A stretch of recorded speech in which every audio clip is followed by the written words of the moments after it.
Regina. Saya akan mempresentasikan tugas pendidikan kewarganegaraan. Nah, yang pertama saya akan membahas tentang ideologi negara. Apa sih ideologi negara itu?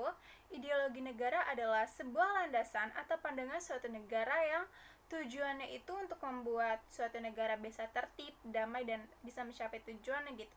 Tapi kalau dilihat dari segi epistemologi, ideologi itu berasal dari istilah Yunani, yaitu idein dan logos. Idein berarti memandang, melihat, ide atau cita-cita, sedangkan logos adalah ilmu. Dari perpaduan kata tersebut, ideologi dapat diartikan sebagai seperangkat ide untuk membentuk keyakinan dan paham untuk mewujudkan cita-cita manusia.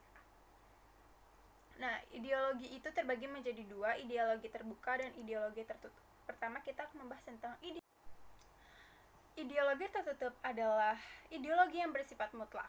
Dengan kata lain, bahwa ideologi tertutup merupakan ajaran atau pandangan dunia atau filsafat yang menentukan tujuan dan norma politik dan sosial yang ditasbihkan sebagai kebenaran dan tidak boleh dipersoalkan lagi, melainkan harus diterima sebagai sesuatu yang sudah jadi dan harus dipatuhi.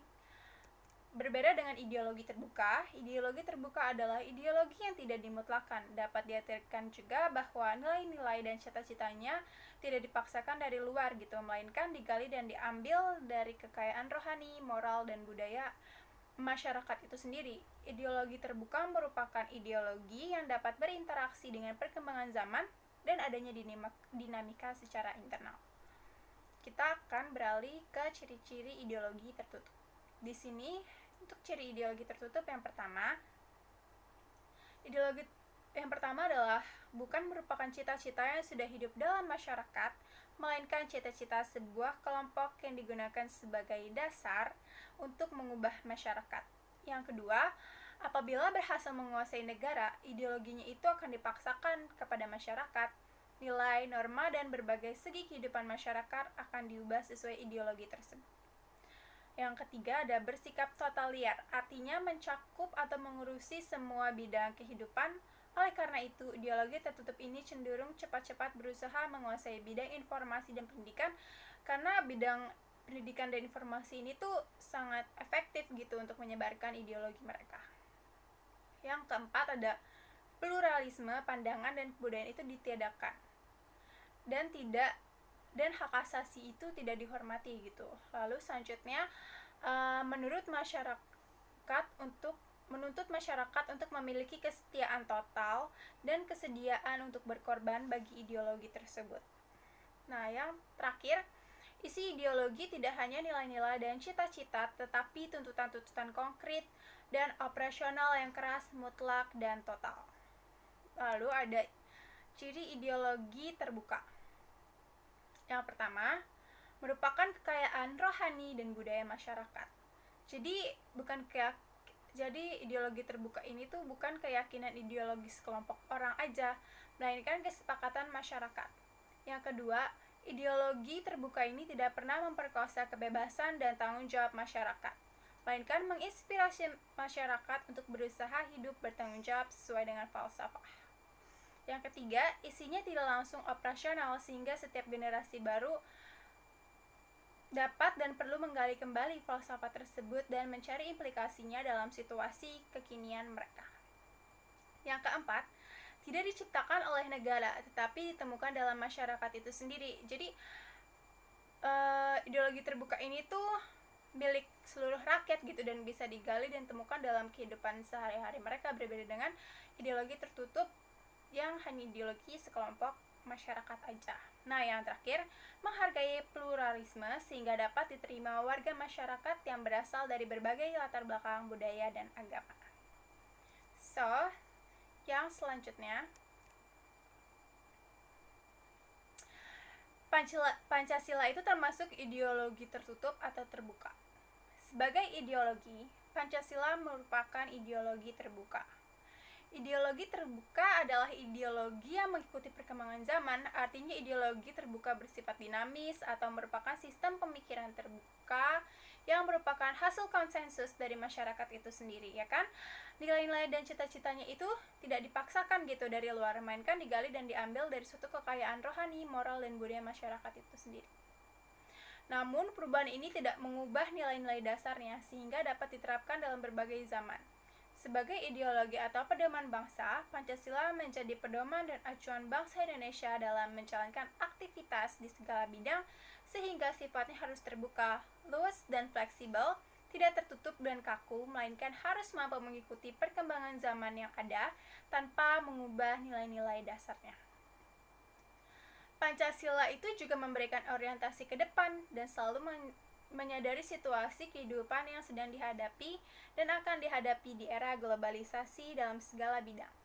Pancasila dikatakan sebagai ideologi terbuka karena telah memenuhi syarat-syarat sebagai ideologi terbuka, antara lain sebagai berikut.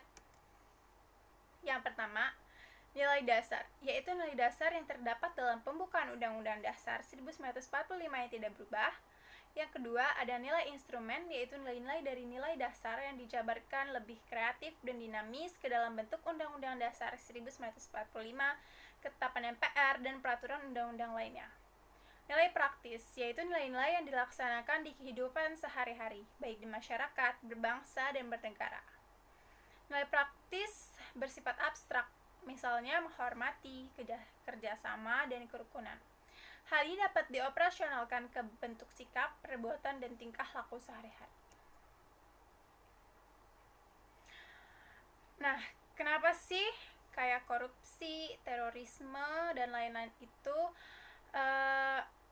menggeser eksistensi Pancasila gitu? Kan Pancasila ini adalah sebuah ideologi bangsa Indonesia gitu kan. Oleh karena itu kita setiap warga perbuatannya itu harus didasari oleh nilai-nilai yang terkandung dalam Pancasila. Akan tetapi pada zaman sekarang nilai Pancasila itu dirusak oleh suatu tindakan yang tidak bermoral, yaitu tindakan korupsi. Korupsi ini bertentangan dengan nilai-nilai yang terkandung dalam Pancasila. Misalnya aja dalam sila yang pertama, ketuhanan yang Maha Esa. Jelas, dalam agama apapun, korupsi merupakan perbuatan yang dilarang. Oleh karena itu, korupsi melanggar nilai yang terkandung dalam nilai Pancasila yang pertama, yaitu ketuhanan yang Maha Esa. Korupsi juga melanggar nilai dari sila yang kedua, yaitu kemanusiaan yang adil dan beradab. Karena orang yang melakukan korupsi itu kan berakibat menyengsarakan orang lain kan, karena haknya yang harusnya didapatkan dia malah diambil sama orang yang korupsi gitu secara sengaja dan untuk kebutuhan pribadi. Oleh karena itu, orang yang melakukan korupsi tidak memiliki rasa keadilan dan adab yang baik. Korupsi ini juga tidak sesuai dengan nilai Pancasila yang ketiga, yaitu Persatuan Indonesia. Karena korupsi ini kan biasanya dilakukan secara terorganisir atau kelompok. Namun apabila salah satu dari mereka ketahuan berkorupsi, mereka akan menyalahkan orang lain gitu, yang akan berakibat memecah belah antar individu atau kelompok dengan saling menyalahkan, dan korupsi itu dilakukan untuk kepentingan dirinya sendiri atau suatu golongan saja. Ini kan menunjukkan bahwa tidak adanya unsur persatuan gitu, karena dia kan hanya mementingkan diri sendiri aja. Nah, dia juga nggak sesuai dengan sila yang keempat, itu kerakyatan yang dipimpin oleh hikmat kebijaksanaan dalam permusyawaratan perwakilan. Pejabat yang korupsi jelas telah mengkhianati amanat rakyat dengan mencuri harta kekayaan negara untuk keperluan pribadi dengan memanfaatkan jabatan yang dimilikinya.